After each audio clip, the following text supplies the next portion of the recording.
What if I told you you might actually be contributing too much to your 401k? A lot of people think you should always max out your 401k, but depending on your situation, that advice might actually be holding you back financially. In this video, I'll break down when contributing to a 401k might make sense, and you'll learn why other financial priorities may outweigh contributing to your 401k.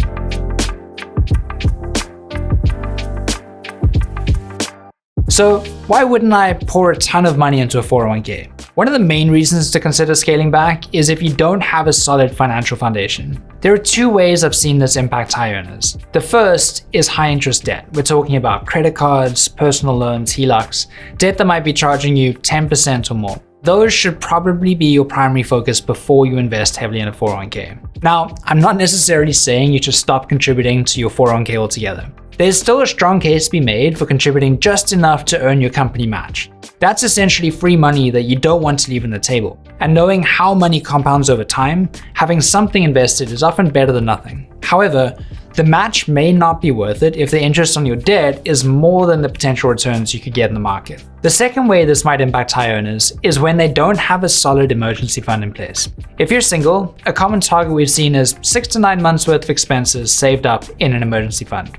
For couples, you might want to aim for 3 to 6 months saved. If that fund isn't fully stocked, you might want to focus on building it up before you contribute more than the employer match in a 401k. So let's say you've got those two priorities covered. Are there any other reasons you shouldn't invest in a 401k? Well, the biggest reason is the lack of flexibility, and that shows up in a couple of ways. First, 401k plans generally come with limited investment options and baked-in fees. In some cases, the 401k provider could even be charging fees high enough that they reduce or nullify the benefit you get through tax savings. Second, 401ks are designed for retirement, not right now.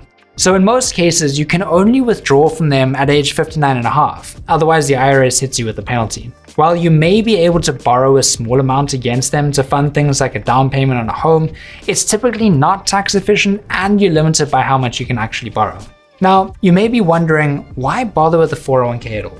The truth is, for high earners, a 401k is typically the most tax efficient way to save for retirement. Contributions to a 401k reduce your taxable income, allowing more money to grow tax deferred over time.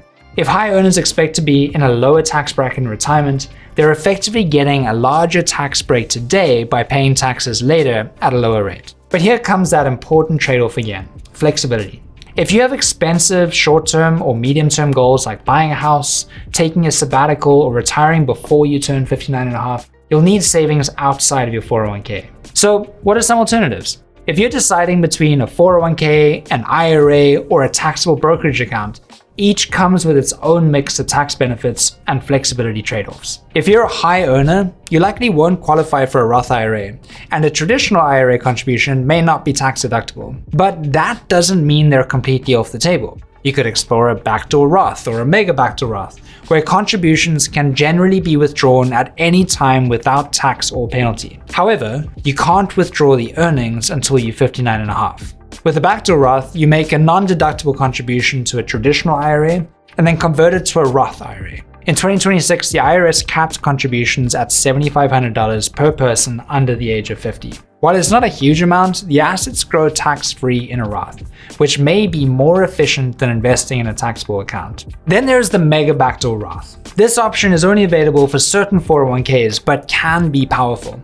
Even though the IRS only lets employees put up to $24,500 of their salary into a 401k in 2026, the total amount they can put into the plan is $72,000 per person. The Mega Backdoor Roth allows you to use that extra capacity by making after-tax contributions and then converting them to Roth. The result is more money growing tax-free over time, which may meaningfully boost long-term retirement savings.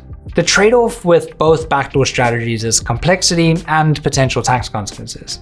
They require careful execution and accurate tax reporting, and they're typically more effective when used as part of a broader financial plan. Then there are taxable brokerage accounts, which offer more flexibility.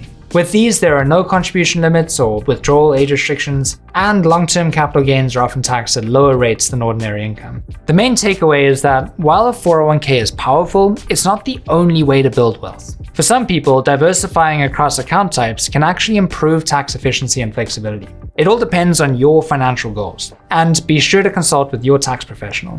If you found this helpful, hit that subscribe button for more deep dives into financial topics just like this.